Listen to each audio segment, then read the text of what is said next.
Hi guys, I'm High Power. Thanks for clicking on the video. If you guys are new to my channel, please subscribe as this channel is all about music production, DJing, and pretty much everything else music related. I got some cool stuff coming your way, so stay tuned for that. Other than that, welcome to my late special. I'm going to show you how to mix snares properly. Yous have been doing it wrong. This is how you get that perfect snare every time. And I'm going to show you some examples in some of my projects here. Alright guys, this here is my song Imagine Engine. What I'm going to do is I'm going to play it for a bit, and then when we get about over here, I'm going to just solo the kick and the snare.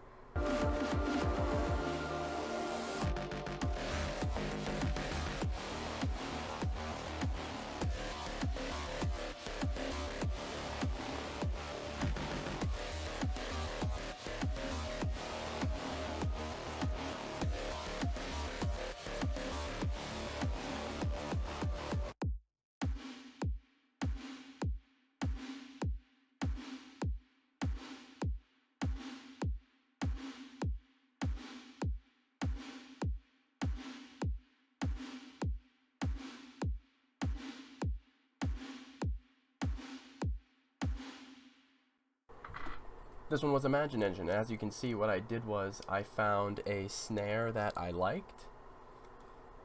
Where the hell did you go? There we go. See, I found a snare that I liked, and the first thing I did in the ways of EQ was I found it a little thumpy, and I felt like there was too much low end, so I ended up cutting it to where a snare would be. That's if it wants to work with me here.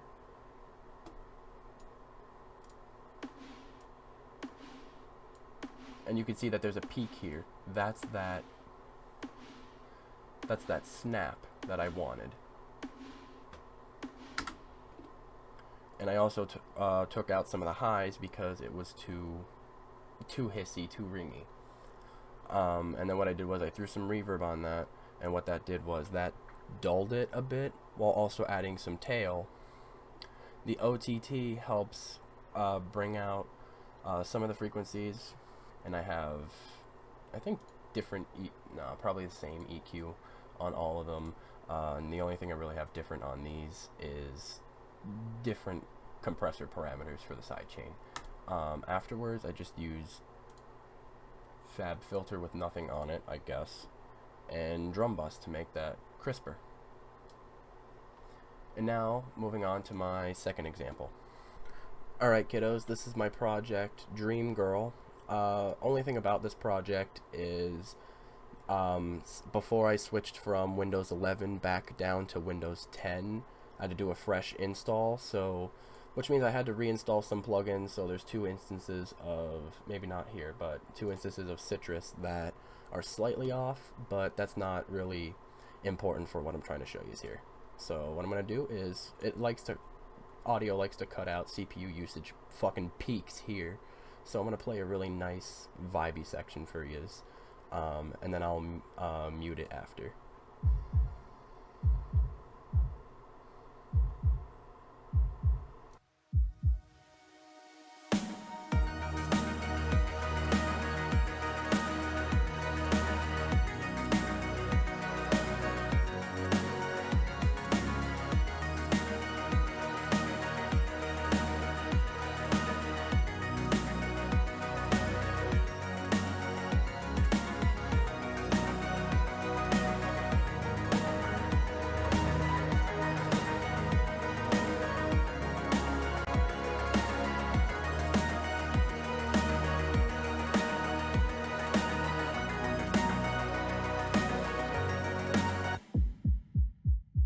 Alright, so now I'm going to play it soloed here, and then we're going to do a little case study on the snares, and then after I'm going to work on one that you can open up whatever DAW you use and work on it with me.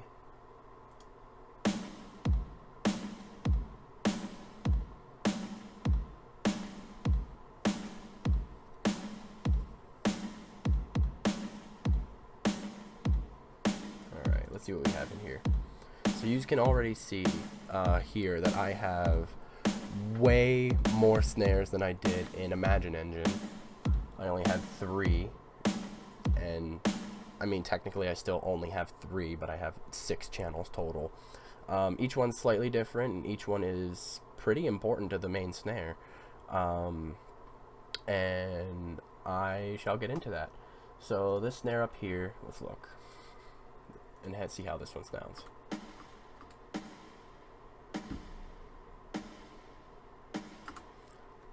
Alright, so that has a little bit of, it sounds a bit warm. Yeah, see, there's a lot of frequencies up in the mid-range. I took down a lot of that low and that rumble that I don't need because it's a snare. That's what the kick's for. There is some high ends, but that gets dulled down with the reverb, and the very slight bit of sidechain adds a little bit of that pump. It adds like a clicking sound to it, or it feels like it clicks more with the sidechain.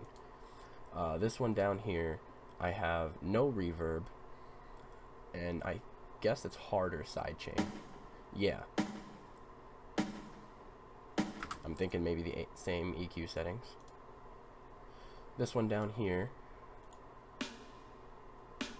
adds a little bit of that high end and some mid frequencies to fill up that void. I brought down over here because that was, yeah, the click, but that was too rough. And on top of that, I like the overall sound of the snare. It's just that click I didn't like, so I brought down the frequencies on that.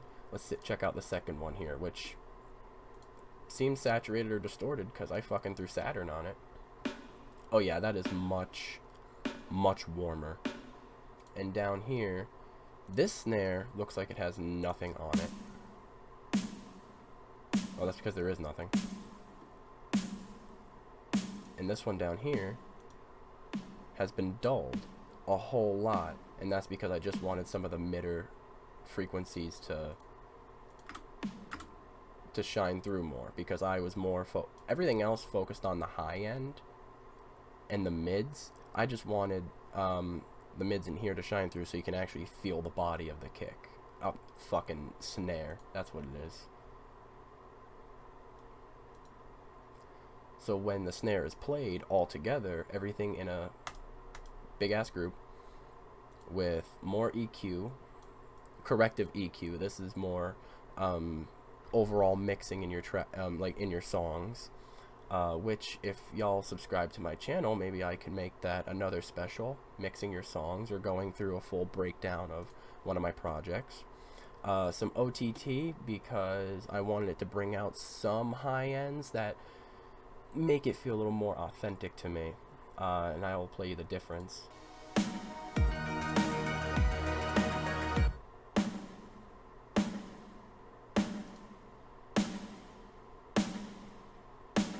So to me that sounds really clearer, and this is actually a trick that I learned from the deadmau5 masterclass and from his case study from Snowcone, and he likes to throw OTT on some things or the master because it brings out certain high frequencies. Like if I just crank the shit out of this, that's what OTT does. It don't sound good when you do shit like this.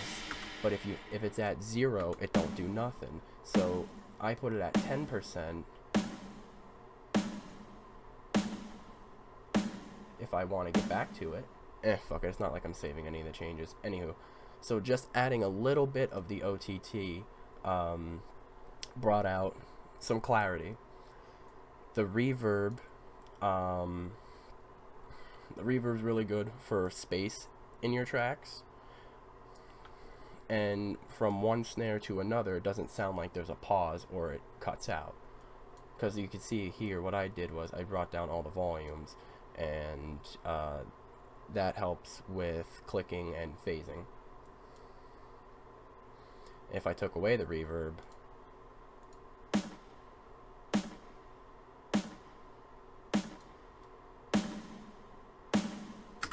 I mean, come on, there's a huge clear difference.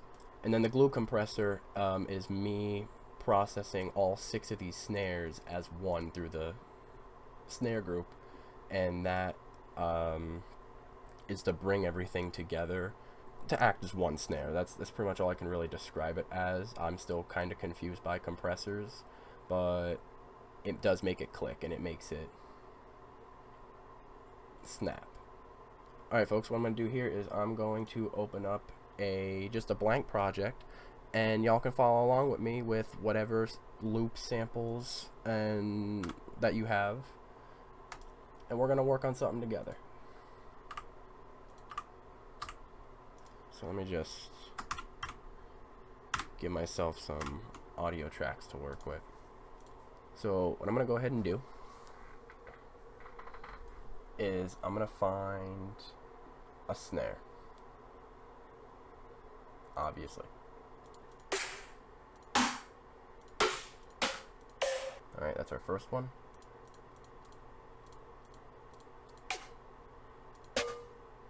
Alright, so here are 3 snares of my choosing that I want to work with. So here's the first one, here's the second one, and here's the third. Now if I zoom in, you can see that these snares aren't all in the same key, and honestly for most of my projects I really don't care. They sound good either way, all together. It's all about what you can make with it, not exactly what it's labeled for. So what we're going to do is we're going to take the important parts of every individual snare. So up here, so what defines this snare? Well, we have the click. So let me go ahead and grab EQ, and we're going to look at this too. Alright, we're going to cut back all the lows and other shit that we don't need. I'm going to turn down the volume on that because that's clicking. And you see this here is the peak. This is technically that snap.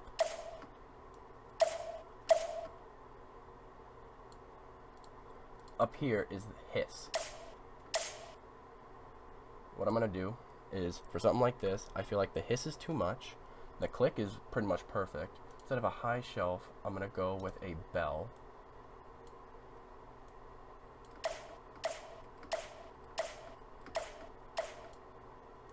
Bring up this side a bit.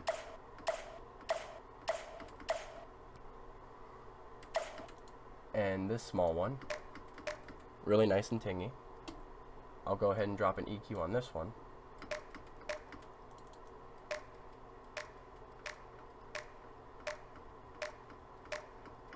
Cut back a lot of the other garbage. Now, if I wanted to, I could do this, but that leaves some of those frequencies, which kinda not clash with this one. They don't clash, but over time, frequencies, think about it like your different channels in your software. I mean, if they're all going off, the volume's going to raise on the master.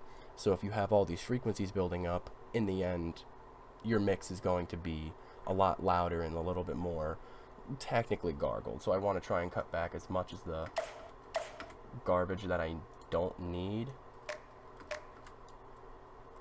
so that way in the end you get a crisper result. This one is going to handle the higher frequencies a little bit more.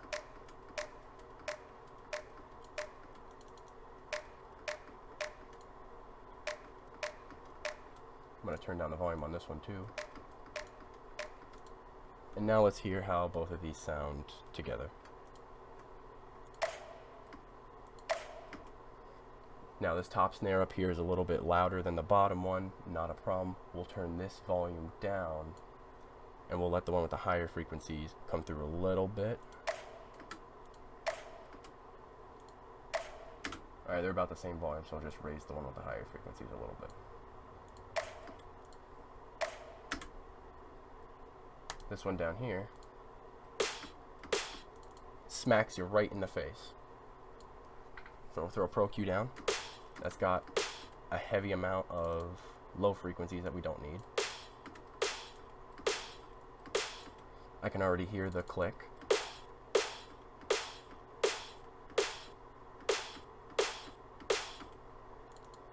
now I'll take a high shelf.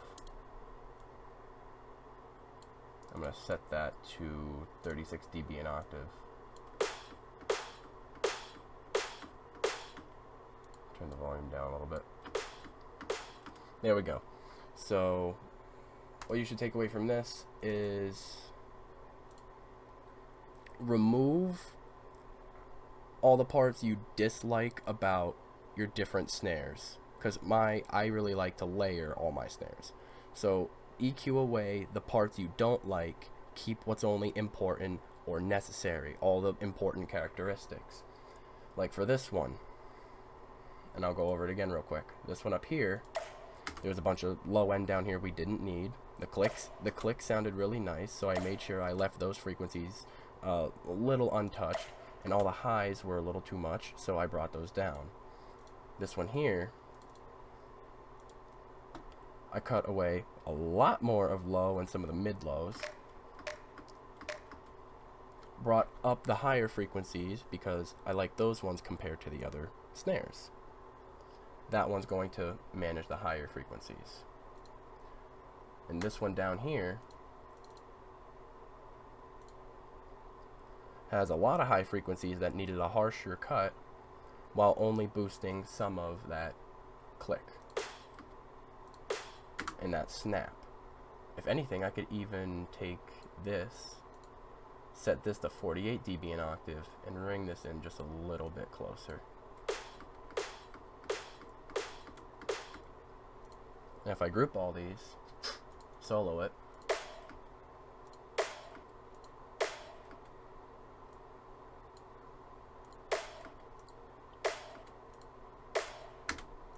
sounds really nice. So what I'm going to do is I'm going to get a kick just for the sake of a trigger. I'm not going to hear the kick. This is only for the project, just so I can get some sidechain going. Alright, now that we have our snares, now that we have them grouped and EQ'd so they all fit, now we're going to go ahead and find a compressor for some sidechain. This one up here, damn it. This one right here. Go ahead, sidechain from the first input.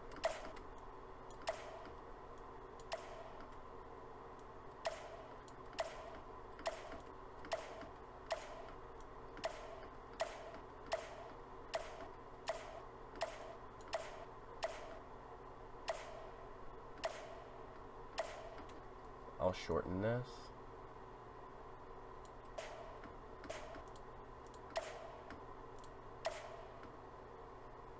There you go. That kind of sounds, I'm gonna say it, it sounds sticky. It sounds nice. This one, I think I'll copy and paste and then tweak.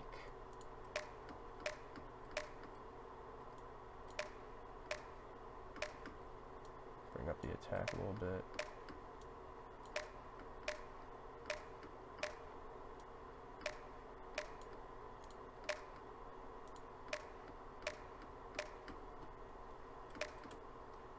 And then this one down here, I'll just drag a whole new one.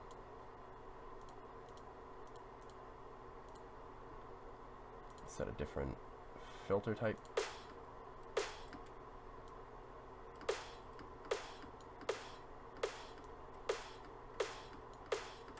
Now this is where layering multiple of the same kicks would come in. As I lower this, you hear that click and that snap hit you, but everything else is dulled. It sounds quieter. So I'm going to start tweaking with some of these. Try and fix that.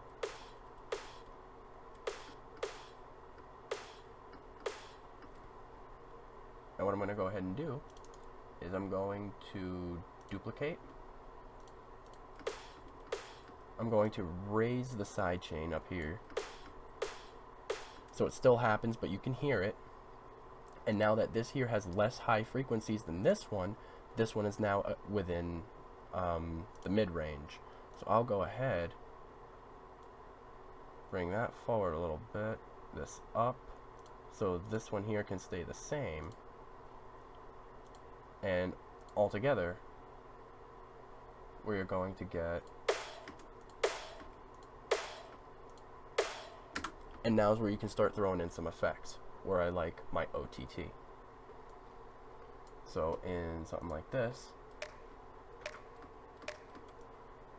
I'll throw some OTT, turn the depth way down first,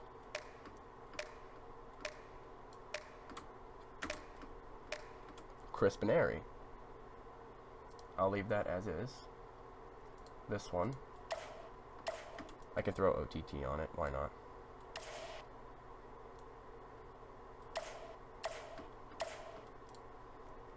Down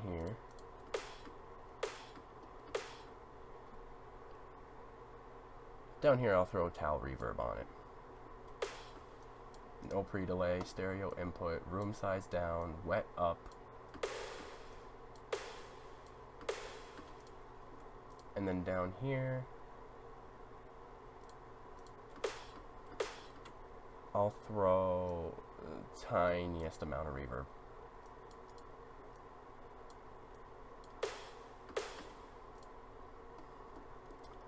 And I'll put OTT on this one in micro amounts. So altogether,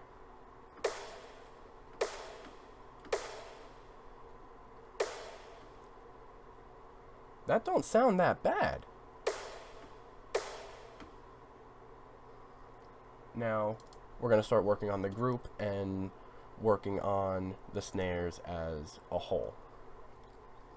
So now is where we would take, now this is where things would get more experimental. I could either take glue compressor first or drum bus first. Right now, me being me, I'm going to do drum bus. What the fuck?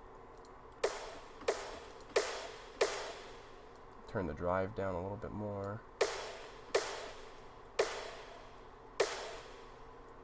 Frequency, turn up the boom.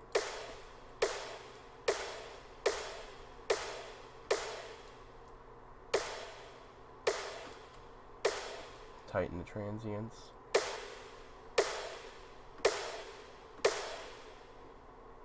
And then we'll go ahead and we'll do a glue compressor. So the attack will set to slightly faster. I'm going to turn the threshold down a little bit.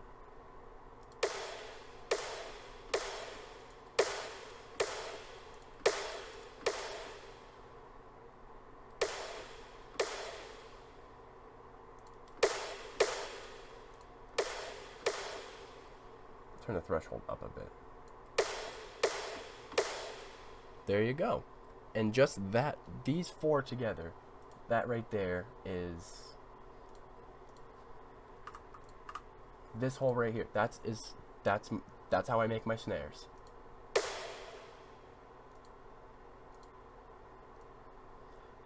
To me, this is a really useful production hack, and most of this came from layering and EQing kicks. I just applied a kick technique to snares, and I just used some different effects, so there was some tweaking that was involved. Other than that, snares really can't get any easier than that. So if y'all want to see any more tutorials, comment them and hit that subscribe button. Other than that, I'm done here.